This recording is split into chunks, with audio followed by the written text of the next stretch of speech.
Good morning. Morning. Morning. We hope that bit with the countdown was going to work a little bit better. It took a while to kick in. We'll try again next week. Hello, I'm David. I'm joined by Stephen, Alex, and Martin. If you hear the sound of a whole load of monkeys flinging poo at each other, that's not actually us arguing. Martin is at the zoo. How's everybody doing today? Good, thank you. Yeah, good. Yeah, Feels like political life is starting again after a quiet summer, doesn't it? I'm sure Alex hasn't stopped, but you can feel things starting to ramp up again this week. So yes, I am very tired personally. Somehow at 7:30 a.m. I always am, but today I'm exceptionally tired because I was in Stevenage last evening canvassing on the last evening shift of door knocking for a by-election there in Bedwell for the county council. So yes, I hope I make sense today, because everything I have in my mind is the doorstep conversation and the conversation that followed after at the pub as we're waiting for the result.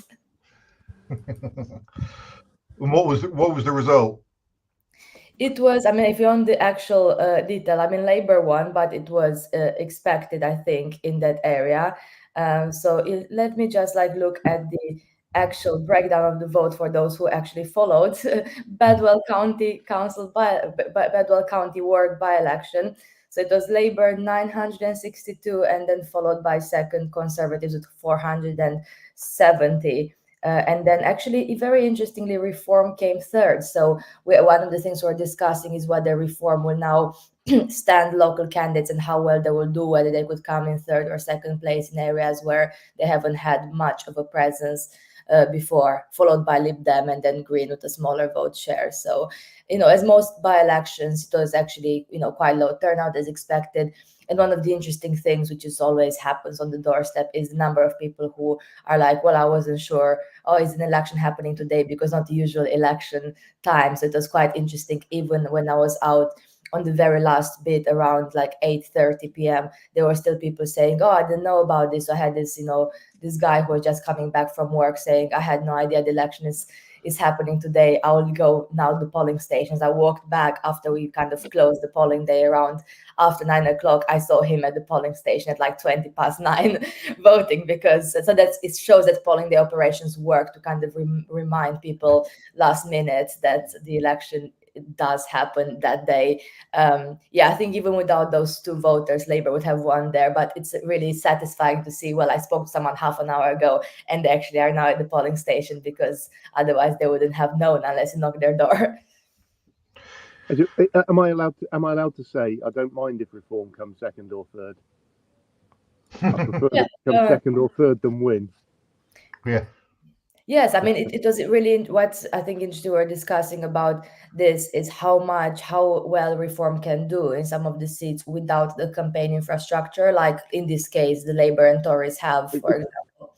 Yeah, but it's also worth saying that the Conservative Party are to be fair to them, are sat right in the middle of a process at the moment where they're defining their future.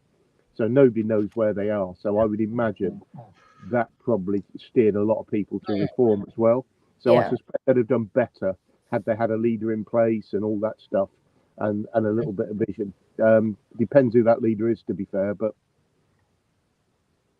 also just the fact that the election's going on, as well as people know, there's just a lot of time being spent, a lot of effort will be being spent on the internals of the party at the moment. And so people may just not have the space for the we were going to try to talk about a few things today. So there's a letter that came from Matt Pennycook, who is the Secretary of State for Housing, Communities and Local Government, that was sent to Nick Johnson, Bridget Smith, Lucy Nethsinger, Mike Davey, and Elisa Meschini, called "Realising the Full Potential of Greater Cambridge." which I thought was kind of interesting. I actually went to university with Matt Pennycook, and he's done much better for himself than I have, which will be a surprise to precisely no one who knew us. So the letter is, over the past year, Cambridge has been at the centre of debates about economic growth, productivity, housing delivery and infrastructure provision. These issues are key priorities for the government as we work to boost prosperity and living standards across the UK. I'm therefore writing to set out the approach we will take, working with local partners to support the sustainable growth of Cambridge. We believe that the recent focus on Cambridge and its untapped economic potential are entirely warranted. The city's strengths in knowledge-intensive businesses and its unique innovation ecosystem are well documented, with strong connections between investors, researchers, businesses, and local government. The economic growth of Cambridge has been a phenomenal success, and we should maximise the potential contribution that Greater Cambridge could make to the UK economy. Cambridge is, of course, more than an economic asset. It is home to tight-knit communities who are proud of their cities, but justifiably have some concerns about its future. Success has clearly come with costs. Expensive housing, traffic jams, and air pollution are daily concerns for many residents and risk deterring those who want to live, work, and study in the city. Cambridge is also one of the most unequal places in the UK, a sign that the benefits of its economic success have not been shared by all. I know that local partners in Greater Cambridge share the government's high ambitions for sustainable economic growth. While I recognise that in recent years there's been much delivered, there remain significant barriers to realising the area's full potential. The Deputy PM and I are determined to help remove them and overcome the issues that have held up planned development for essential housing and laboratory space. Excellent work that has taken place over recent months has demonstrated what can be done, and I would like to take the opportunity to thank you for your contribution.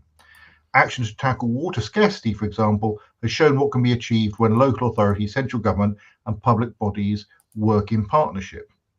Greater Cambridge has a vital role to play in this government's mission to kickstart economic growth.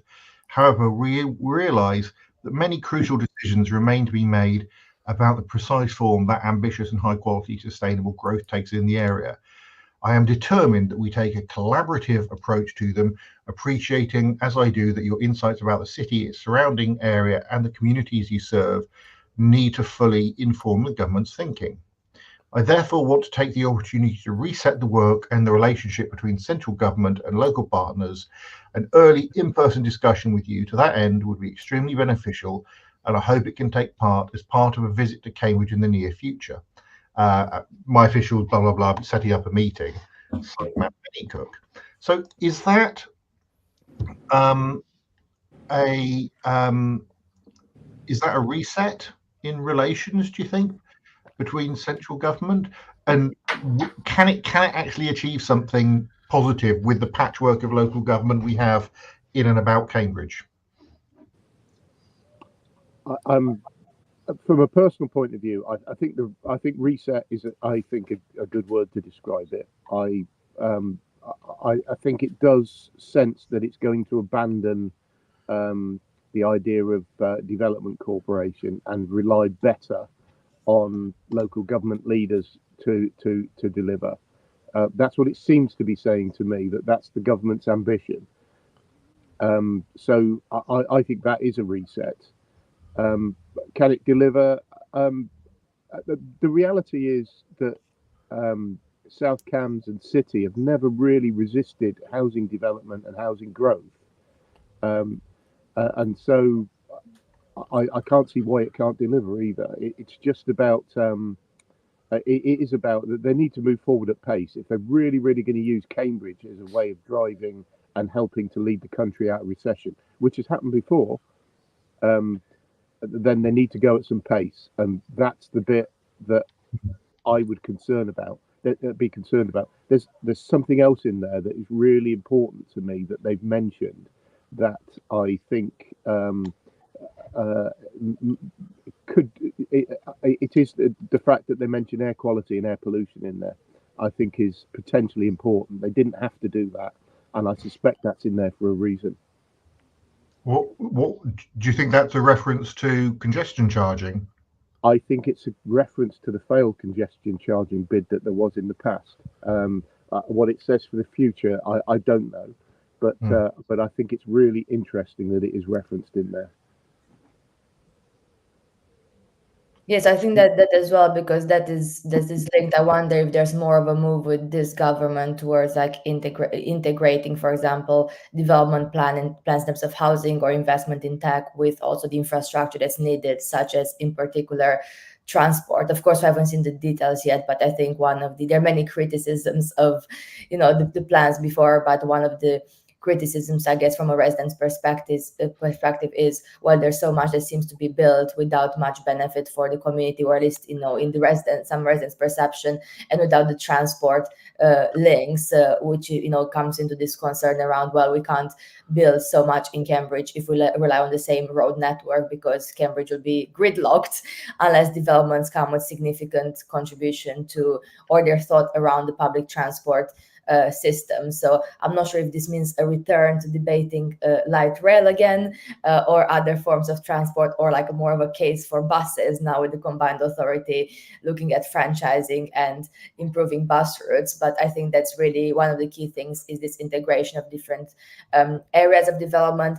But also I think it's looking at the approach itself. I think one of the criticisms, I guess, from the local leaders, the council leaders in the previous Michael Gove approach, was that they felt they were not consulted enough or early enough around developing the plans together. So I think, in a way, if I was to draw one positive out of this letter as well, similar to Martin, I would be like, it does seem a genuine interest to collaborate and have those early conversations with the local leaders, because before, I remember a few months back, letters from the council leaders saying they found out about this when the plans were already drawn, and they felt they didn't have the initial contribution, early contribution that they wanted to have. But I'm not sure about the detail of that in the previous Michael Gove plans. So I welcome it too, and I welcome the offer of communication, because there was none before. I'm intrigued by the idea of development corporations, which don't seem very democratic, but as we've observed over the last 3.5 years of being county councillors, the local government structures in Cambridge don't allow you to make difficult decisions and progress these plans very far.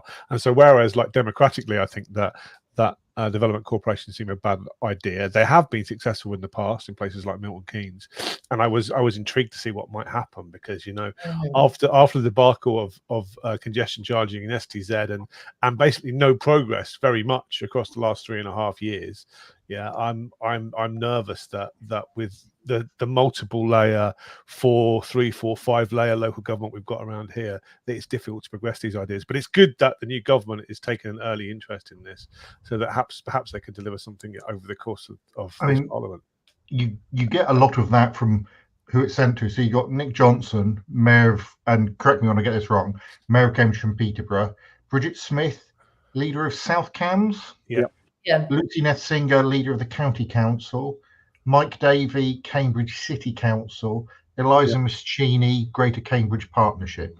Yeah. And I think just that gives you an idea of some of the challenges. I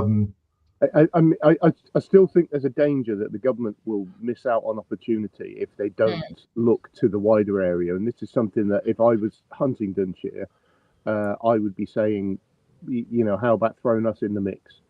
Because I still think, if they've got significant ambitions to create something that replicates something like Silicon Valley, they're not going to do it on the Greater Cambridge Partnership geography. No. Not if they want to make it as beautiful as they should. Yeah, and which excludes Huntingdonshire, doesn't it? Basically, and East Cambs as well, if you want to take that into it. No, absolutely. Well, and Finland. Yeah.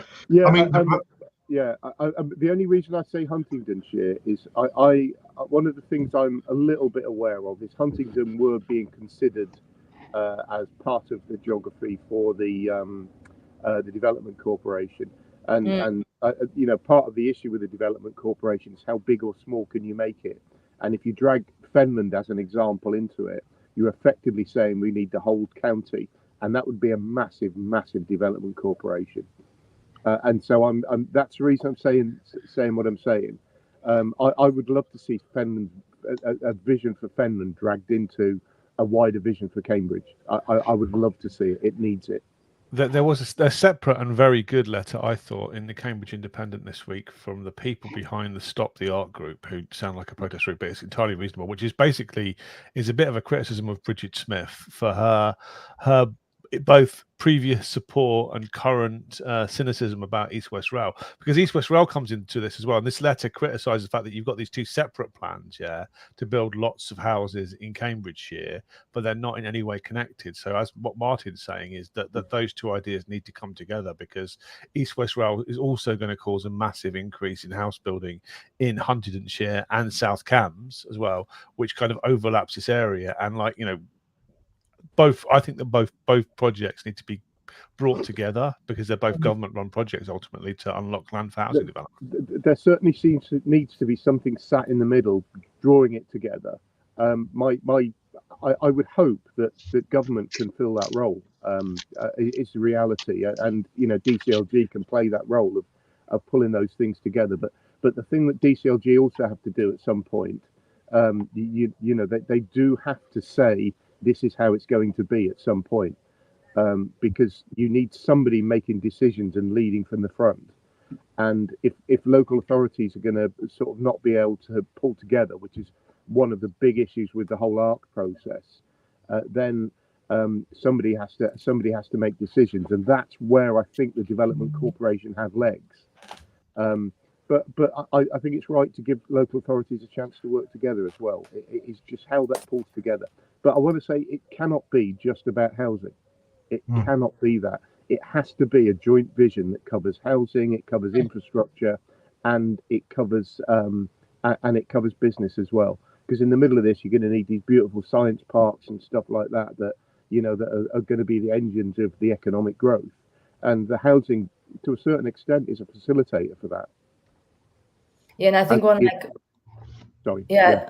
I also think I really agree with maybe why the government, or maybe they will in the future look a bit further, perhaps consider the Huntingdonshire area, because for me it's also around where the people will fill in those many jobs they want to create. And of course housing around Cambridge, built around Cambridge, is part of that. But I think if we believe that everyone who will work in those jobs will live immediately in Cambridge North and other areas being developed, of course people commute from everywhere. So the transport is really, really important, because if we're creating even more people commuting into Cambridge from Huntingdon, from St. Ives, from Ely, from other places, then it will be again an issue for our roads and traffic, and back to this kind of debate around the whole congestion charge debate. So I think it's really important to think about the transport infrastructure, not only within Greater Cambridge but around it as well, and how to facilitate the movement of people for the new jobs that you're creating.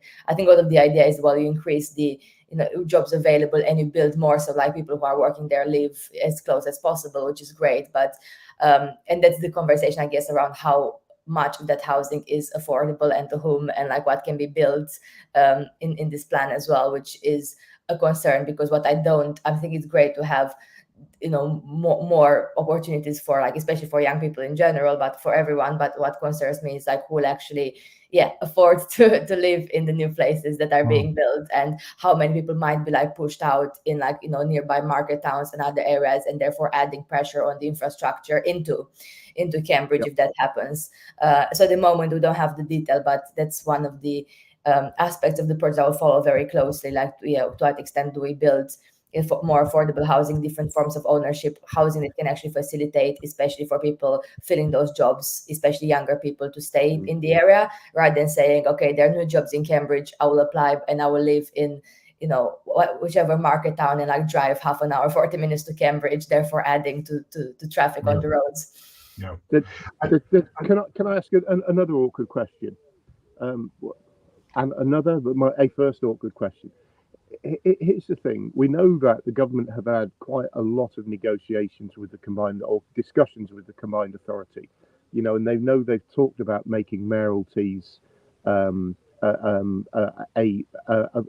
focus for devolution. So, has this letter come out with the combined authority in mind as a leader for this, and as the front for this? my gut instinct is it has, and they may already have some sort of structure in place that has the mayoralty at the top that basically delivers the growth. That would be interesting. I was also thinking, just looking at the not mentioning a development corporation, for example, that perhaps it reflects just the government's plans on reforming the planning system, and like how they perhaps predict it would just be easier to manage the process without having a development corporation. But that could be the case as well about their plans on devolution and managing it at the combined authority level. I'll be interested to see like how, if there are similar projects in other parts of the country that have combined authority areas and how those work. But my kind of reading of it was, well, they're doing like they're planning this those significant planning reforms, so perhaps that's why they're not as stuck on the initial way of delivering it. Yeah, I mean, it may be that it's shake it and see what people what people want. I mean, it's a bit difficult because you've got elections coming up, and so you don't know, for county and mayor next year. Yeah. So you don't know who's still going to be there, but you work with the institutions you've got. Yeah, but for the mayor, putting a Labour mayor at the forefront of a vision for growth around Cambridge City and around Cambridgeshire, potentially, with a Conservative government, with a Labour government, there's a vision to sell there, isn't there? That helps the mayoralty and helps deliver a Labour mayor again. That's why, if I was looking at it politically, I would say. Yeah. No, I think that's certainly possible, isn't it? One to watch, and it'll be interesting to see what the outcome of that is when the meeting has happened. We'll have to keep an eye on that. Martin, do you think you should be able to smoke where you are? So, Jason, Peter, haven't seen there's a proposal to ban smoking sort of outside in pubs and so on. I don't actually know if the proposal would catch exactly where you are, but I think that it's banning outside. The focus has been pub gardens and so on. I don't think the government needs to do this. Is the honest truth, but but I can see why they do it. There are certain places outside of pubs when you go out where you're just basically walking through clouds of smoke, which as a non-smoker you don't like to do. But and I've got just be careful with this, because this is the argument that was made at the time the smoking ban was implemented as well. But I have concerns about the impact it will have on pubs. It is the truth. At a time when we are losing pubs, that's the big issue for me around all of this, and that's my big concern. Yeah. I mean, I've said the logic behind this makes sense.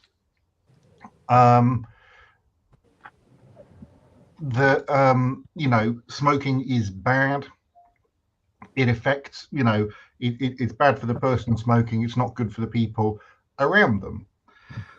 But when smoking was banned inside, as I recall, it was very much about protecting workers and not making workers breathe secondhand smoke.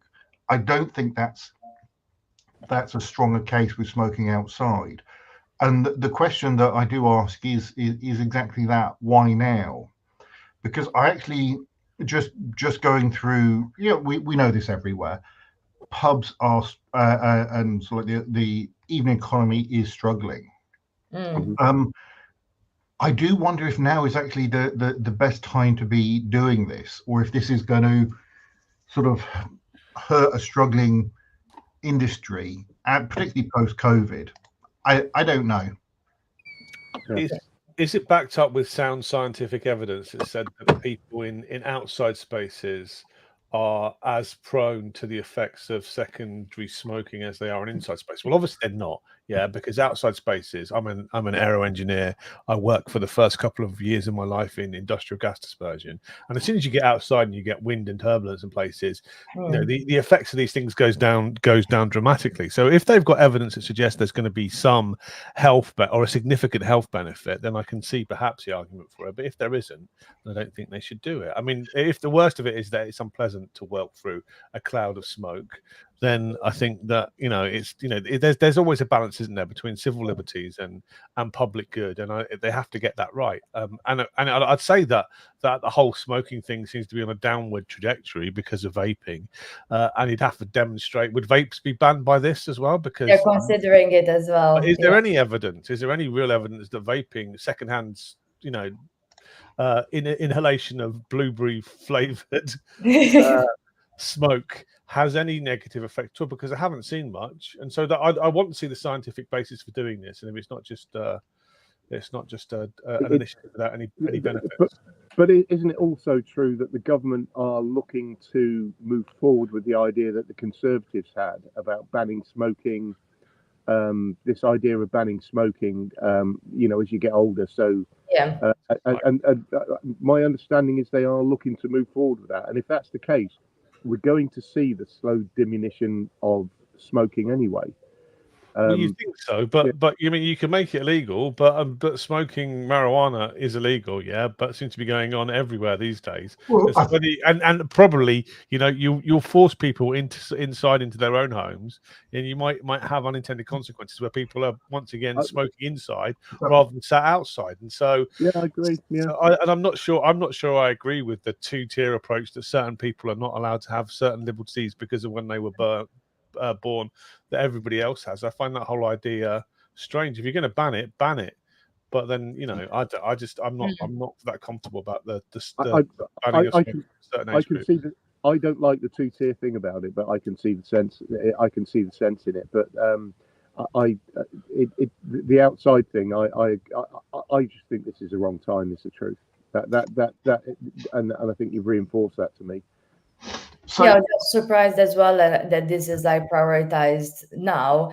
But also I was thinking, like, I think what I'm concerned about, because as someone who has smoked and now is vaping, I mean, in many, many pubs, I can already predict what is going to happen. So let's say you can't smoke in the pub garden and you have those pubs that are like in town centers or very close to residential property. People just gather in the corner and be, okay, I can't smoke in this area. I'm going to go in the corner and disturb like neighbors, like be outside your window and so on. You'll have increased complaints as councillors about antisocial behavior because people will still, at least initially, still do it. So again, how do you manage that? Secondly, how you enforce that? Are you going, let's say if I'm working at the Wetherspoons in Huntington and I have some people who are supposed to be smoking outside in the Wetherspoons garden, am I going to confront them? I think I'll find it very difficult as someone who is, you know, if you're working there, to go to like a group of people who had a good few pints to confront them about this. So I'm thinking like about like how do you actually enforce this in practice? Like, are you going to find people? Like, are you going to rely a lot on like pub staff who, you know, already like it's an impact on that? And then the impact as well on especially more community-owned pubs, because no, I don't think like, you know, Wetherspoons will not exist anymore because of this, or like any big pub chain. But I am concerned about the smaller pubs, especially those community pubs that have actually quite a few tables outside, and in a way that kind of thing adds capacity. Because then what happens if people will decide more to stay in their gardens, or especially if you, so I think like some people will kind of like double think about, should I go to the pub or invite my friends over to stay in your garden to like vape and smoke and drink or whatever. But then also I think it's I think the most concerning thing for me is like what would be the impact in the local area, especially in the pubs that are very close to residential properties or flats and so on, because I can already see the groups of people who had a few pints and want to smoke a cigarette, like going outside the house. Just want to say one thing about this as well is because I've been to, one of the questions I was asking is there any other country that does a similar thing? And I've been to quite a few times in Singapore, which is a very strict country, according, like, in many, many senses, totally different system. But there is one of the things that really, like, it was really interesting from like a policy perspective was I was there last time straight after they banned smoking in all the public parks and other green spaces, and they have those like informative posters as well of like why it's banned, how it's doing, done it and so on.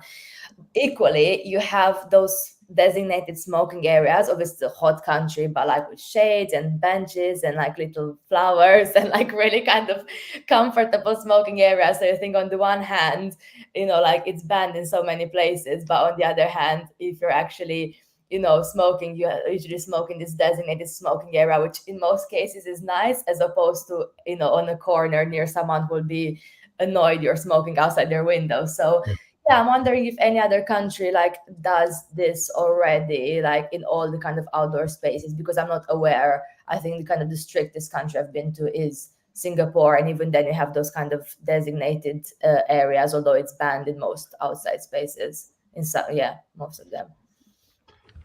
Yeah, I think all of that is important, but the most important thing for me is we've got a government that's operating in quite trying times. And there's obviously going to be a lot of a significant amount of revenue thrown at this. And I do think government need to be looking at where they're putting the revenue and thinking about, whether there's better things they can do to generate return for it, because that's what we need to be thinking about. And I'm not sure this is it. So it's interesting. If you go to Serbia, for instance, you can smoke you can't smoke inside, but you can smoke inside in bars and pubs. And it feels really weird now to be sitting down inside having a cigarette. Not that I would ever do such a thing. I'm not sure. Part of my concern is this. I'm not sure exactly what the logic behind this is. Is this to deal with secondhand smoke, which I don't think is a brilliant argument, or is this about just making smoking harder to do for the sort of primary impacts? I mean, I do actually think there is a logic there, but it is again the why now thing. I'm not convinced on this one. There is and this thing. I think you're right, Alex. The expectation for enforcement would be on pubs. Yeah. Now that's relatively easy to do inside, because you could say, "Oh, I'm sorry, you've got to go outside to smoke now." Yeah. If you remember, they brought in the smoking ban in the summer or at the start of the summer, so. It was easy enough. I think if you then say, "Oh, I'm sorry, you can't smoke in the pub," you're right. People say, "Oh, can you just go out the front door to smoke?"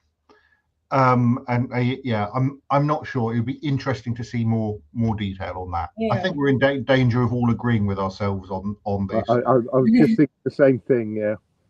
Well, there's different aspects of it. I think we're all like concerned about the impact on like pubs, especially smaller pubs. But like I'm looking to see more about like how it will actually be implemented, because I think exactly like anyone who has smoked or been around smokers, what will happen? You're smoking outside the pub door or in the corner, or disturbing neighbors, or like gathering around places where you shouldn't gather, instead of being in the back beer garden and not producing so much noise, like outside in the neighborhood. So I think it would be interesting to see like how enforcement actually works.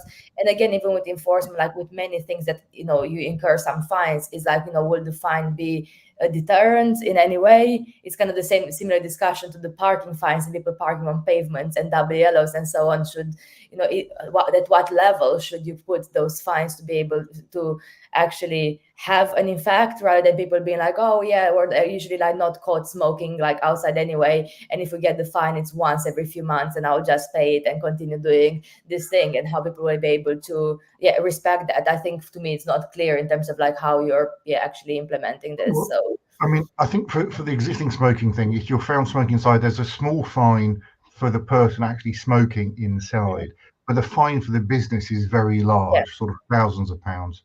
I don't know. I'm looking at it by saying, if you look at somewhere in Huntingdon like the Montague Club, which has got a really nice big outdoor space, a lovely garden,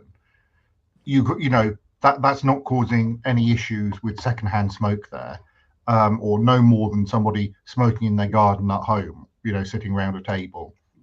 But if you said that people couldn't smoke there, the result would be people standing outside on Hertford Road to have a smoke. Anyway, shall we move on? When Alice and I moved to this part of the world, we first moved to St Neots, and there was a lovely building on the market square called the Old Falcon. And it was, when we had a look around, we said, oh, it's a bit of a shame that's not being used. That was in 2009, and it had been sitting there for a while anyway. Oh dear, I think I've upset Stephen. No, I'm just listening. Yeah, it's the whole situation is upsetting. Yeah, I think it's been. I'm not sure the exact time scale, but it's about 20 years that building has been out of operation, has been falling into disrepair ever since. And it is the dominant hostelry or building on Market Square, which, as you know, we're investing quite a bit of money into refurbishing and changing at the moment, revitalizing at the moment, and so that's an obstacle to it. Stephen, can you, as you live in St Neots and you're a councillor for there, what's going on with the Old Falcon? So a long time ago, this has been going on for like 8 years. I'm going to say it's about 2016. The Combined Authority under the previous mayor wrote something called the Master Plan for St Neots, which is how to start revitalising our high street, which has lots of good points, but as like most high streets in market towns is struggling quite a bit. So at the moment there's quite a few empty units. There was fewer then, but this was a big vision for revitalising the town centre and increasing footfall. And the centrepiece of that was increasing the footfall to Market Square, which is, I think, the biggest market square in the east of England. Before I was elected councillor, I stupidly said, oh, my ambition was to kick the cars out of Market Square because it was just a car park, without having any idea of how that was going to happen. And it happened anyway, because this master plan turned into the Future High Street Fund bid, which was a government bid to get some money and attracted lots of SIL money and National Highways funding. So in the end, the pot grew to about £15 million based around some key projects. And the key projects were renovating the High Street and Market Square and pedestrianising it, which is brilliant, I think, which is going on at the moment. Revamping the Priory Centre, which is about to start soon. And the other big project was bringing the Falcon back into use. And that, of course, caused lots of speculation, thinking that the District Council was going to get a compulsory purchase order on this building. So the history of it is that there's been 2 planning applications across the last 20 years to convert it into primarily accommodation and not commercial usage. It used to be a hotel, it used to be a nightclub. It's got a beautiful river frontage. It's also got a grade 2 listed building called the Boathouse, which most people don't know about, which has been a big part of it. The first application failed a long time ago. The owner put in a second application, then withdrew it. And so we've been stuck in this kind of impasse where the building gets older, the owner can't get what he wants, which is to make a return on his investment, and we're spending all this money in Market Square, and it's been overlooked by this derelict building, which, if you go inside it, and I haven't been inside it, but some of my colleagues have, and district council officers, is on the verge of falling down. It's like one of those Hollywood buildings where it's just the front and all the internal structure is rotted away. So it's been a big problem. I think it's a big, for the St Neots Town Centre, that building is a big problem. The talk of compulsory purchase that came around under the previous Conservative administration, I think Ryan Fuller, the previous leader, was very honest, saying that compulsory purchase can only ever be a last resort. And if you look into the costs of doing that and using public money to buy the shells of a derelict building, which would cost millions of pounds, you'd have to do that with commercial developers who had a use for the building and wanted to turn it into a hotel. Now, post-COVID, there's no chance of doing that. And Martin will probably know more about this than I, but compulsory purchase is a very difficult thing for councils to pull off. It costs a lot of money. It takes a lot of time. And so I think that when we came in, we did that. The Future High Street pot is 15 million, and I think there was about $1 million put aside for kind of bringing back the Falcon into use. And so compulsory purchase was never going to work. So instead, the officers and councillors came up with a more pragmatic solution, which to work with the owner and lend some expertise, some planning expertise to the owner, to put together a more credible planning application, which would allow him to bring it back into use, funded by himself, though of course we had to pay for officer time and probably some consultants to put this together. So there's a joint planning application by the owner and by the district council to bring the building into use, which is largely residential, Yeah, it's lots of flats and 2 commercial properties, which I think I'm in support of, because like it's the only game in town. Because what's going to happen if we don't do this? In the last 20 years, politicians and the owner haven't come to any conclusion or any progress on this, and so we're going to put together a planning application which will, it's open to public consultation. So if you want to see it, you can come along to Market Square tomorrow during the farmers market and see the plans. And as usual, it's lots of people seem quite happy that we're making progress on this and this situation is going to get resolved.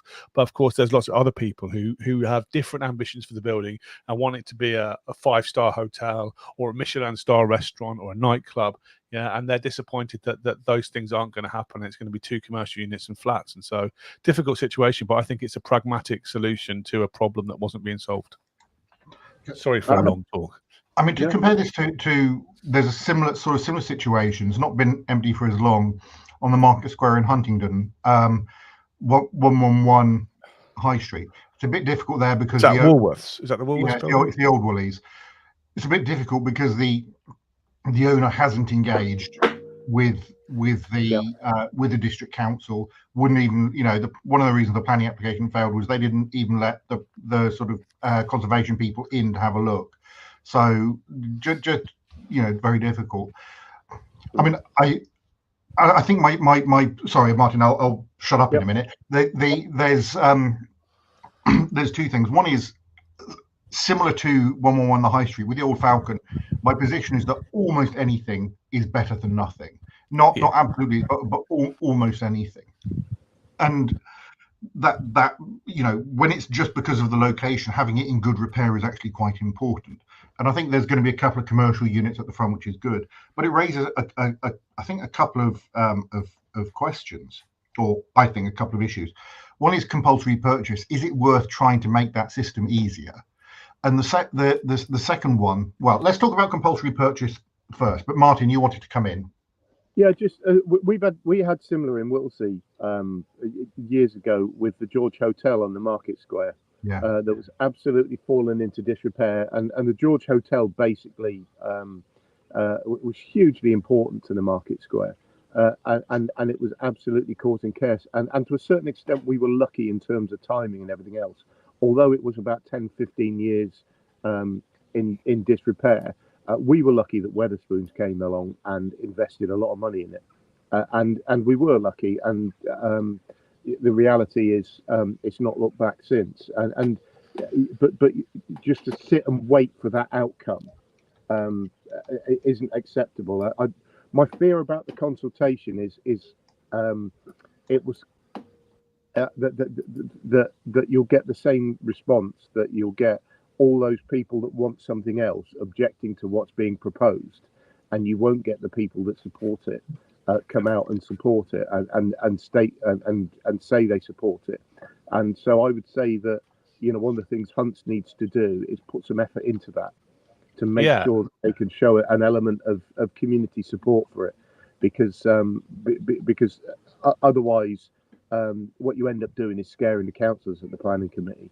So the thing with the consultation, and so it's difficult on social media, isn't it? And it'd be interesting. I'm going to try and get down to Market Square tomorrow and talk to some people.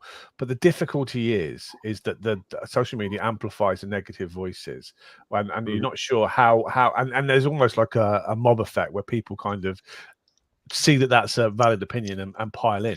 But lots of the opinions you see are based on having really considered the proposals and the situation. And lots of the why isn't HDC turning it into a hotel? Well, because we don't own the building, we can't afford to buy the building, and we don't have the commercial backing. I think there's been some soft market testing, talking to providers of hotels and bars, and there's lots of bars in the town are struggling, and there's no market for that at the moment. And so lots of what what people want to happen with the building isn't realistically possible. And so like David says, this is the best show in town, and we'll bring the building back into use and turn something which has negative amenity at the moment into having some amenity for the town and make the whole Market Square project work, I think. So yeah, it's people, if to have the debate, people have to be informed, and I get frustrated about having to continually repeat the same stuff over and over again. And that's partly on the district council and not getting the comms right again, I'd say, which we have to take responsibility for. But we're doing,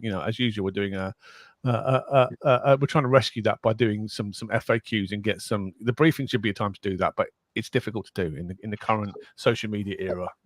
It's also. Can I confirm, Stephen? It is a listed building, yeah. Parts of it are, yeah. I'm not sure the details, but certainly the boathouse has been the contentious part of the back, which is the least visible and impressive part of the whole structure. But yes, it's just one of the things the council will end up doing, and unless it does this sort of collaboration, one of the things it will end up doing is putting money into propping up the listed building, and doing work, essential work to preserve the listed building, and then putting a charge on the land, and so. Unless they do this, something is going to be needed, an investment in the future anyway. This, to me, seems like the right solution. It's not a perfect solution because you're not going to suit everybody, but planning is not about suiting everybody. Planning is about finding the proper uses of land and appropriate uses of land. Yeah, and it hasn't got another 20 years left in it, and it's going to fall down, is the truth of it. And then you're left with there won't be a Falcon, basically. So this is the only last hope of rescuing the Falcon as it is. And it might not be everybody's view. But yeah, like I said, it's a pragmatic solution to the problem. So I think that's sort of really interesting. And this is the thing that people don't understand, how, because the planning system is, as we know, very complicated. But also the planning committee or the development management committee has a regulatory role. It has to go by what's in planning law and what's in local planning regs. Not local plan, neighborhood plan. You have to operate within that. And I don't think people get that, but this is Stephen, something you said is something that I see a lot and drives me up to the wall as well. I'm not sure I always deal with it particularly effectively, is when people say they should do this with the building. Who's they? Yeah. Because the building is privately owned. Yeah. And you can't. I've sometimes said to people, well, in that case, can I turn your house into a nightclub? It's the same logic. I do wonder if there is if there's more role for enforcement though. So, okay, in terms of just keeping a building in good repair. Martin. So just a few years ago, it's worth saying this. The thing about land use. Anybody can apply for planning permission to do something on anybody's land. That's the truth about the system in the UK. So it's worth mentioning that a few years ago, when somebody was getting upset about the number of Tesco's that were being built all over the country, somebody applied for planning permission to demolish the chief executive of Tesco's house. Do you know that's quite fun? I didn't know that one. The thing is, this is I don't know. I mean, there is still the reality of if you're doing compulsory purchase, there's the financial reality that you're taking on something that is probably quite expensive, needs a lot of work doing, and you're not sure, how that's going to work. So financially, that will just stop things. But hang on. There's also a reality about the compulsory purchase, and this is really important.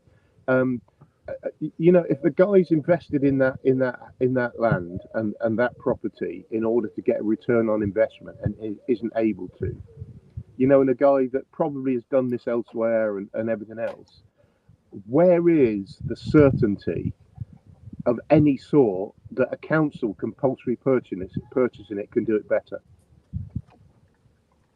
They can't, can they? And I'm deeply skeptical. I'm deeply skeptical of council-run businesses in general. Yeah, they do work on occasion, but there's not much evidence because there's no skin in the game. You were saying actually we should. It's not something we do very often, but applaud Tim Weatherspoon for his role in rescuing historic buildings in the town centre. Because there's one in Huntingdon, in St Neots, there's the post office. Was it in Whittlesea you talked about, or somewhere else? Whittlesea. Yeah. So basically, you might not like the guy, but he does a good job of bringing these buildings. But he's got a massive commercial empire, which is also struggling at the moment as well. So if he can't make it work, who can? Well, I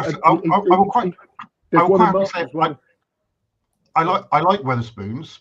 I mean, if you go onto Google Maps, I just did, and go onto Street View, from one angle you can see the George and Whittlesea as it is now, and if you shift over slightly to the right, you see it as it was boarded up. The other thing is Weatherspoons have an individual unique carpet in each of their branches. And there is someone who's gone around taking pictures of all their carpets. I quite like, but they're also quite. I wish the Weeping Ash they'd called the old post office or something in St Neots.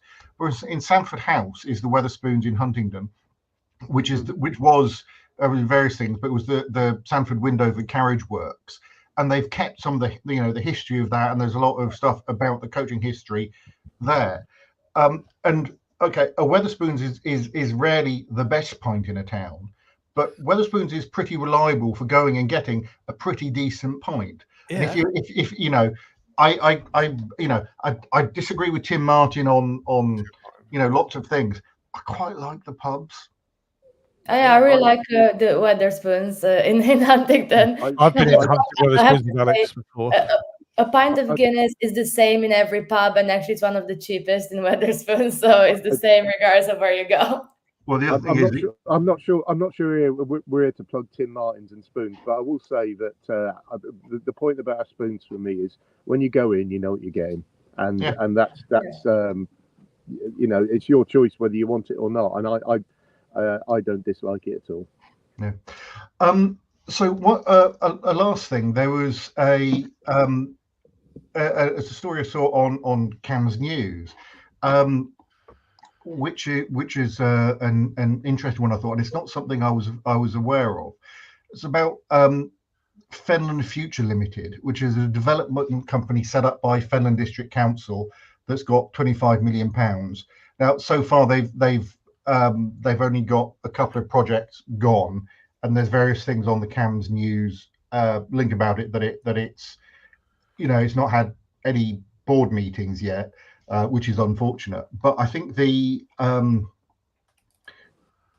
a more interesting one about investment things, because I think there's also one coming for the Combined Authority, or there's an investment thing being set up, and there's talks about for the UK. How just because I genuinely don't know, how do these things work? What do they do? I mean, can I get them to come and invest in my sort of pet idea? So the reason they come about is because of the council's diminishing funds, basically, and they've come about as a council looking at alternative means of generating revenue. Some councils already have them. So there's a number of councils that own, as an example, town centres, and they get revenue from rent and stuff like that. And I quite like that because it gives them some real skin in the game in the viability of the town centre. But the story of the Fenland one, the point I would say about not having public meetings is really important. I don't think it's just an unfortunate side issue. The reality is that's my money they're investing. And I don't have a problem with investing my money. I don't have a problem with them doing a little bit of speculation to try and grow. I do have a problem with them not making the decisions they make accountable. And it doesn't surprise me that they haven't found a lot to do, because I don't think Fenland have got a vision for Fenland. And how can you look at investing in things if you don't have a vision and don't know what a place looks like and feels like, and needs to look like and feel like? Well, okay. And what does that vision look like? And I mean, just in terms of, like, is that a big document? Is that a short thing? What is the vision? Or is that just something you have in your head? Well, Fenland is Fenland will tell you it's unique. I'm not convinced it is, but in terms of its profile and the way it's got these 4 market towns that basically drive, what it is. And what there doesn't seem to be is anything that says this is what these are, this is what we want them to become, this is what we want Fenland to become. There's nothing of that sort. And then what they've also not got is something like, and I'm going to plug this because it's an absolutely brilliant document, Huntingdonshire Futures, the people strategy for Huntingdon. It doesn't have anything like that at all.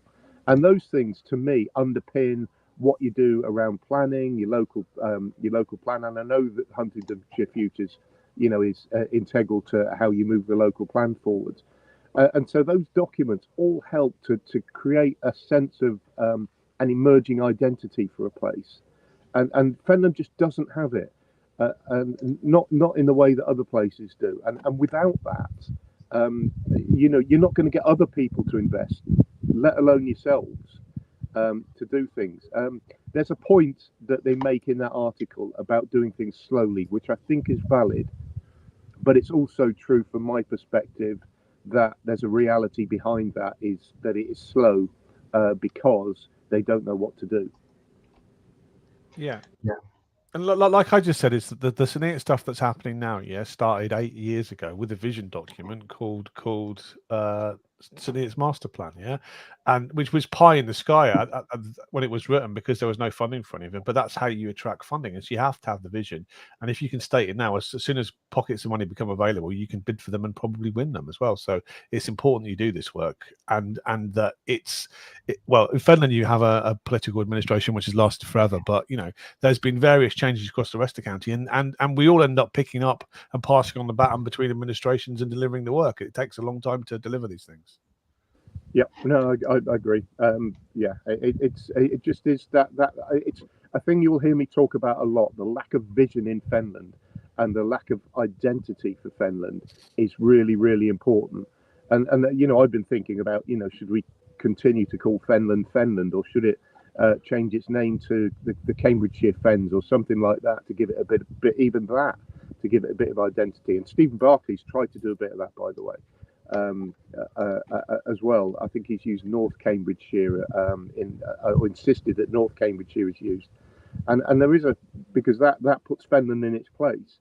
And what it also does is link Fenland directly to the Cambridgeshire economy, and that's why I like the idea of the Cambridgeshire Fens. Because every part of Fenland, Cambridgeshire and beyond, has to find ways of making opportunity out of the growing Cambridgeshire, the growing Cambridge economy, and Fenland doesn't do that either. I mean, so it's a hard sell, though. In Finland, it's probably not fair, but it's not the first time I've done it, and it shouldn't surprise anybody. This is my view of Finland. No, I mean, but you can understand the difficulty there. That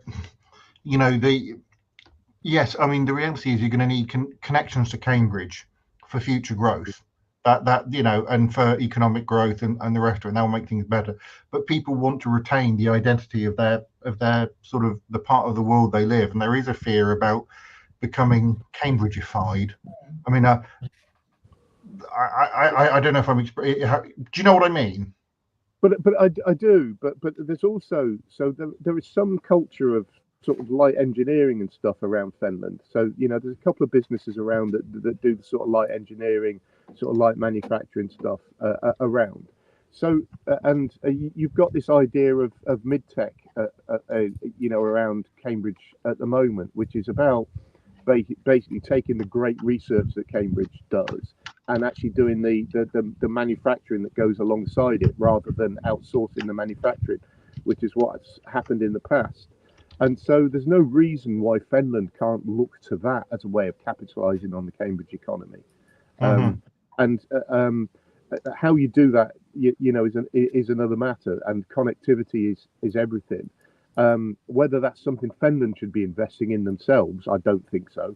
But I do think that Finland need to create a vision that makes it easy for others to do so. And in terms of connectivity, I just want to say this: there is a recognition now that the Ely North Junction needs doing, and I think the rail junction, and I think it's progressing towards being done.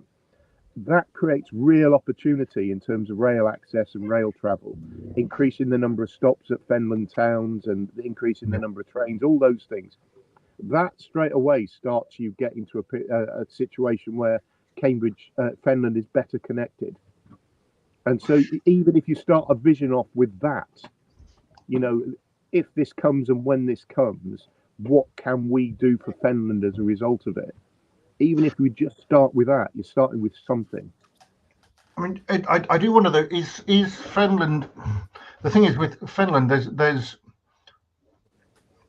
Huntingdonshire and East Cambs both border South Cambs, which is the donut around Cambridge. If you're up in Wisbech, are you not going to be looking more to Kings Lynn and Peterborough than Cambridge? Well, at the moment, the Wisbeach's biggest issue is Wisbeach is not well connected. There's a reality of that. So you have to start with that. And you've got the A47, which links to Peterborough quite well. But beyond that, I say quite well. It's quite a trek. But so the starting point for me for Wisbeach is Wisbeach to March connectivity along the old rail track. I'm not going to say Wisbeach to March rail because rail is not the answer. Light rail, arguably, but I think lay concrete down there and start putting autonomous buses along it. Monorail. Yeah, absolutely. Anything like that connects. But what they need to do is ditch this idea that heavy rail is the solution, because it isn't. Does anybody else want to come in on that? No. I've ranted about Finland enough now. No, it's great. Quick question from Oliver. In Buckton, we've had many of our pubs, cars and buildings attempt to be broken into. Is Ben Obsi-Jackty failing on his promise, and if so, how?